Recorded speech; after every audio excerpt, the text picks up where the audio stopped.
नमस्कार। राजकीय मीरा कन्या महाविद्यालय का हिंदी विभाग आपका स्वागत करता है। और आज का हमारा वीडियो एमए फाइनल की छात्राओं के लिए है। और हम जैनेंद्र कुमार जी के निबंधों को निरंतर पढ़ रहे हैं। और आज हम जो राजनीति का संशोधक साहित्य निबंध है उस पर पिछली कक्षा में हमने बात की थी। आज हम उसी को आगे बढ़ाएंगे और बात करेंगे कि जैनेंद्र जी साहित्य और राजनीति का और क्या संबंध इसमें तलाशते हैं।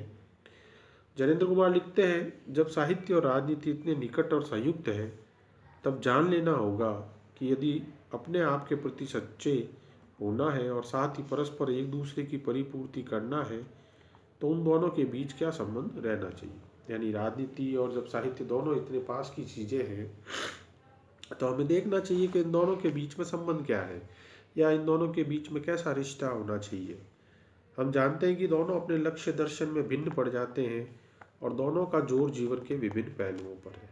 यानी राजनीति हो चाहे साहित्य हो, दोनों का जोर जो है वो अलग अलग पहलुओं पर होता है और दोनों जो है अपने लक्ष्य दर्शन में भिन्न रह जाते हैं। साहित्य के निकट मनुष्य अपने निज रूप में प्रस्तुत है, वहाँ उसकी सत्ता का ही मूल्य है, उसकी संपदा का नहीं। यानी साहित्य के निकट जो है वो मनुष्य बिल्कुल नितांत निजी रूप में जाता है, एक व्यक्तिगत के तौर पर जाता है। वहाँ उसकी सत्ता का ही मूल्य है, संपदा का नहीं। यानी वहाँ जो है वो मनुष्य की खुद की जो एक सत्ता होती है, इंडिविजुअलिटी होती है, उसका वहाँ पर मूल्य है। साहित्य के लिए मनुष्य साध्य है, ना कि साधन। साहित्य का टारगेट क्या होता है? मनुष्य, मानवता, मनुष्यता, वह उसके लिए साध्य होता है। यानी साहित्य कोई क्यों लिख रहा है? क्योंकि उसको मनुष्य और मानवता से सरोकार है, वो एक साधन नहीं है। राजनीति की और बात है, लेकिन राजनीति की बात और है। वह मनुष्य गौण है, वह उसका मूल्य कूदते समय देखा जाता है कि उसके पास क्या है, क्या साधन संपदा है, वह किस चीज़ का प्रतिनिधि है। ये फर्क है। साहित्य में मनुष्यता केंद्र में होती है और राजनीति में उस मनुष्य की संपदा, उसकी पहचान को देखा जाता है कि भैया वो क्या है, उसके पास साधन संपदा कौन सी है, किसका वो प्रतिनिधि है। वहाँ उसकी संपदा का प्राधान्य है और उसी के आधार पर उसका मूल्यमान आंका जाता है। राजनीति में महत्व की बात यह है कि मनुष्य कितनी शक्ति, प्रभाव, धन या वस्तु संपदा का स्वामी है। किसी पार्टी, संघ या तत्वाधान की सदस्य संख्या के नाते वह कितने लोगों पर अपना प्रभुत्व रखता है, वह कितने लोगों का प्रतिनिधित्व करता है। और राजनीति में क्या होता है, क्या देखा जाता है? मनुष्य की शक्ति, उसका प्रभाव, उसका धन, उसकी संपदा, ये चीज़ वहाँ पर बहुत महत्वपूर्ण हो जाती है। हम देखते ही हैं भारतीय राजनीति में जो है हमारे धन और ताकत का कितना बड़ा इस्तेमाल होता है। अब तो खैर बहुत चुनावों में बदलाव आ गया, लेकिन एक ज़माना था जब 15-20-25 साल पहले तो राजनीति में पूरी तरह से जो है ताकत और पैसे का ही जोर चलता था। उस चीज़ को बहुत धीरे धीरे अब बदलाव आया है। और तो वो तो सोचिए जैनेंद्र के टाइम तो कितना रहा होगा, इसीलिए वो ये कह रहे हैं कि राजनीति में किसका महत्व है। मनुष्य उस मूल्य उस मनुष्य का नहीं जो अनुभव करता है, सोचता है, पर उसका है जो वोट देता है, काम करता है। बहुत महत्वपूर्ण बात कह रहे हैं, व्याख्या के लिए अंडरलाइन कर लेना आप कि मूल्य किसका है? उस मनुष्य का नहीं है जो सोचता है। सोचने वाले नहीं चाहिए, कबीर के समय भी नहीं चाहिए थे। इसीलिए कबीर की भी पंक्ति साफ आपको याद होगी कि सुखिया सब संसार है, खावे और सोवे, दुखिया दास कबीर है, जागे और रोवे। यानी जो जाग रहा है, जागना मतलब ही तो सोचना हुआ। सोचने वाला मनुष्य तो जागेगा। जो खाए पिए मस्त है उसको कोई परवाह नहीं है समाज की और किसी की। तो राजनीति को किस तरह के मनुष्य चाहिए? जो खाए पिए और सोए। अगर कोई मनुष्य सोचेगा तो वो तुरंत दिमाग में उसका आ जाएगा मुझे लड़ाया जा रहा है, या मुझे किसी के खिलाफ किया जा रहा है, या मुझे झूठे प्रलोभन दिए जा रहे हैं। तो अगर सोचने वाला व्यक्ति तो होगा तो मुश्किल कर देगा राजनीति में। इसलिए जो है ऐसी चीज़ लाई जाती है, वहाँ पे ऐसे लोगों का ही वो ध्यान रखा जाता है और उनका ही मोल होता है। वहाँ आंतरिक सारभूत मूल्य को नहीं, बाजार दर को अवकाश है। और राजनीति में क्या होता है? आंतरिक मूल्य। आप ये कहें कि साहब मैं बहुत अच्छा हूँ, मेरा बहुत अच्छा स्वभाव है, वो राजनीति के लिए काफ़ी नहीं है, वो साहित्य के लिए काफ़ी हो सकता है। वहाँ पर तो जो है वो बाजार दर, यानी अभी क्या भाव चल रहा है उसका बात जो है वो होता है। मनुष्य को वहाँ गुण से नहीं वस्तु से परखा जाता है। और मनुष्य को वहाँ किससे परखा जाता है? वस्तु से परखा जाता है, उसके गुणों के से नहीं परखा जाता। गुणों से तो साहित्य में भी नहीं परखा जाता कई बार, केवल राजनीति को ही हम क्यों कहें। समाज में बहुत जगह पे गुणों की कोई कद्र नहीं होती है, केवल राजनीति ही थोड़ी है उसमें। समाज में रिश्ते नाते हर जगह आप देख लो तो पैसे का ही तो वर्चस्व है। राजनीति को तो हम हमेशा ऐसे ही कहते हैं, बाकी दुनिया में कौन सा रिश्ता समाज या कौन सा कोई जो होता है जहाँ इसकी महत्ता नहीं है, इससे इनकार हम कर पाए। हर आदमी की उपयोगिता या अनुपयोगिता इस बात पर निर्भर करती है कि वह कहाँ तक एक साध्य विशेष को प्राप्त करने में कार्य, श्रम और सुविधाजनक साधन बन सकता है।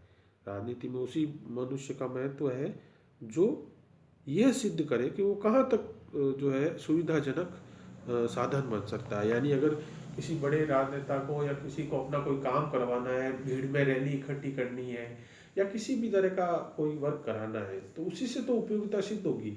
आपको अब कल कहे कि भाई गाड़ी लेके जयपुर चलना है और आप बोल दो नहीं साहब मैं तो पढ़ाई कर रहा हूँ, मेरा अभी एग्जाम आया हुआ है, जरूरी है, तो फिर आपकी उपयोगिता कहाँ रहेगी राजनीति में। जबकि दूसरा कोई बच्चा या लड़का ये बोल दे सर मैं तो 3 दिन फ्री हूँ, मैं आपकी गाड़ी लेके चलूंगा, चला भी मैं लूंगा और जयपुर में आप अपने काम कर लेना सब, मैं 3 दिन आपके साथ ही रहूंगा।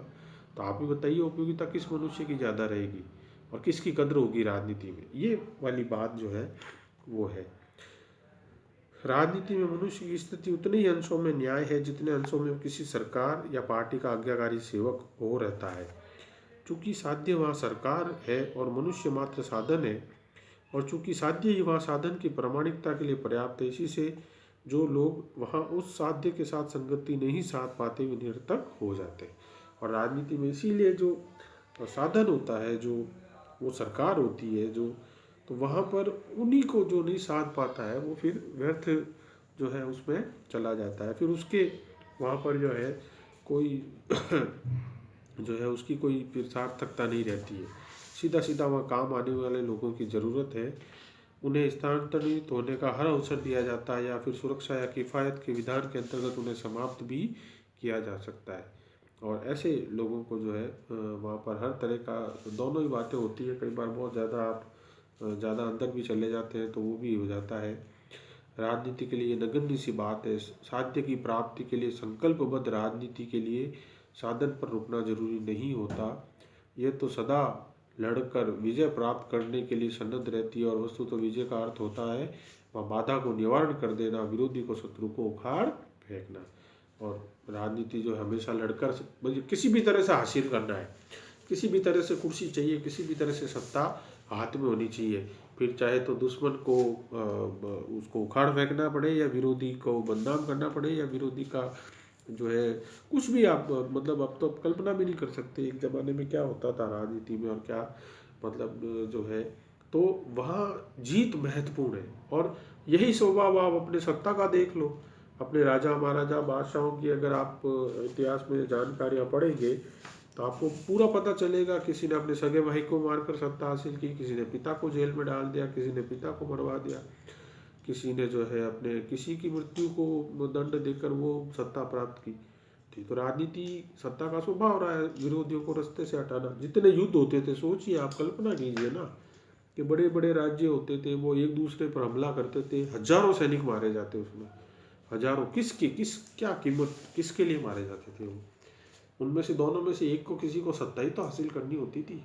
भाई बड़ा राज्य वो ये चाहता था छोटा राज्य मेरे अधीन आ जाए, और नहीं आ रहा है तो उसको हमला करके कब्जा करना है। तो उसकी कीमत कौन चुका रहा है फिर? उसकी कीमत चुका रहा है जो आम आदमी है, जो मारा जा रहा है युद्ध में। और वो तो अब उसका स्वभाव है जो है वहाँ। निश्चय ही प्रत्येक को सर्व के लिए जीना और रहना सीखना होगा। जैनेन्द्र कुमार क्या कहते हैं? हम मनुष्य को दूसरों के लिए जीना सीखना चाहिए। धार्मिक मनुष्य के लिए वही सर्व भगवान है, नैतिक मनुष्य के लिए वही शिव है, सत्य है, कलाविद के लिए वही सौंदर्य है, और जो दूसरों के लिए जीते हैं, दूसरों का कल्याण सोचते हैं, वही सत्यम शिवम सुंदरम की हमारी अवधारणा वाला मनुष्य है, वही सब कुछ है। और राजनीतिक के लिए वही सर्व है, सर्व सत्ताधीश सरकार। यानी वह सरकार, वह राजनीतिक व्यवस्था जो दूसरों के लिए चलती है, दूसरों के लिए जीती है, दूसरों का ध्यान रखती है, वही तो हमारे लिए कल्याणकारी सर्वसत्ताधारी सरकार है। पर ये जो सरकार है अन्य आदर्शों की तरह सूक्ष्म नहीं है। सूक्ष्म व्यक्ति के व्यक्तित्व और अपने को लाभता नहीं है। सूक्ष्म होने के बजाय सरकार तो बेहद स्थूल है। अब सरकार जो होती है वो साहित्य की तरह सूक्ष्म नहीं होती, थोड़ा साहित्य भावनात्मक और वो अनुभूति पर आधारित हो जाता है, साहित्यकार भी वैसा हो जाता है। वहाँ उतनी सूक्ष्मता से काम नहीं चलता, वहाँ थोड़ा स्थूलता आना बहुत जरूरी है। वह मनुष्य को बंधनों में जकड़ सकती है, उसे पचा जा सकती है, उसे मौत के घाट भी उतार सकती है। इस तरह से जो है वह मनुष्य को बंधनों में जकड़ देती है और उसको मौत के घाट भी उतार देती है। स्वायत्त अधिकार हाथ रखकर सरकार अपने शासित मानवों से अपने विधान और नियमों को पूरी तरह मनवा लेती है और उनसे उनका अचूक पालन भी करवा लेती है। ये तो सरकार में होता ही है, दंड का भय, ताकत का भय, उससे वो पूरा अपना काम करवाती है और कई बार बेहद जरूरी हो जाता है ऐसा करवाना, नहीं तो अराजकता छा जाए। तो वह अपना जो है पालन करवाना उसको आता है।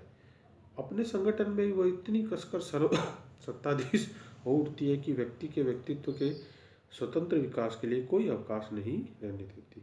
और कई बार ये हमने जैसे रूस में देखा था कि कई बार सत्ता या कई देशों में ऐसी तानाशाही सरकार भी आ जाती है जहाँ पर फिर मनुष्य के खुद के विकास का या उसकी इंडिविजुअलिटी का कोई फिर वहाँ अवकाश नहीं रहता, यानी वहाँ फिर वो स्कोप नहीं छोड़ते। वहाँ पर अगर आप जैसे ही सत्ता के विरुद्ध या कुछ ऐसे तानाशाह के विरुद्ध कुछ बात कर दो, कैसे दुनिया के कई देशों में हुआ है, तो वहाँ आपको फिर वो जो है नहीं रहने देते लोग। हमारे साहित्यकारों को दुनिया भर के में कई जगहों पे लेखकों को इसी कारण जेल में डाला गया, देश छोड़ के भागना पड़ा, कईयों ने आत्महत्या कर ली इसी कारण से की वो, क्योंकि वो सत्ता के खिलाफ हो गए थे, उसकी आलोचना करने लग गए थे। बलात् समान रूपता कायम करने के लिए कानून जारी करती, अपनी ठोस सत्ता का पालन कराने के लिए हर संभव भिन्नत्व का गला घोट देती है और स्वस्थ मतभेद को इंजन के रोलर की तरह कुचल देती है। और सत्ता क्या करती है, जितनी तरह की भिन्नताएं होती है उनको वो कुचल डालती है, उनका गला घोट देती है और स्वस्थ मतभेद को इंजन के रोलर की तरह। और जो मतभेद होते हैं, लोगों में मतभेद होना स्वाभाविक है, मैं आपकी हर बात से सहमत हूँ जरूरी नहीं, आप मेरी हर बात मानो जरूरी नहीं, लेकिन राज्य सत्ता जो होती है उसको पूरा जो है इस चीज़ को ख़त्म कर देती है। राजनीति जब सर्व के लिए प्रत्येक के जीने के सिद्धांत को प्रस्थापित करने की कोशिश करती है तो वो कुछ ऐसी जीवन व्यवस्था उत्पन्न करती है जिसमें जीवन उन्हीं लोगों तक सीमित हो जाता है जो स्वयं सरकार बन बैठते हैं। और होता क्या है कि सरकार का अर्थ, उसकी ताकत जो है वो वहाँ तक सीमित हो जाती है, केवल कुछ लोगों तक, यानी जो सर्व कल्याणधारी सत्यम शिवम सुंदरम का स्वरूप लेने वाली होनी चाहिए थी, वो कुछ लोगों की सरकार बनकर रह जाती है। शेष के लिए वो जीवन नहीं होता, एक ठंडी मौत होती है। और बाकी लोगों के लिए ऐसे किसी राज्य में, ऐसे किसी सत्ता में रहना धीरे धीरे एक ठंडी मौत की तरह रहना मरना होता है। ये राजनीति के कारण ही है कि व्यक्तिगत स्वतंत्रता की समस्या उत्पन्न हो रही है और अनिवार्य वेग से आगे बढ़ती जा रही है।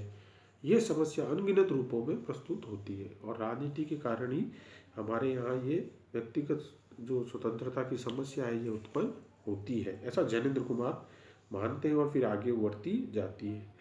अल्पमत की समस्या, होड़ा होड़ी और संघर्ष में पड़े हुए समुदाय, वर्गों और संगठनों की समस्या। राजनीति अधिक से अधिक इन समस्याओं के साथ खिलवाड़ कर सकती है और एक समस्या को हल करने की कोशिश में वह दो नई समस्याएं खड़ी कर सकती है। और इस तरह से वह कुछ समस्याओं को समाधान करने जाती है, लेकिन वो एक नई समस्याओं को जो है वह पैदा कर देती है।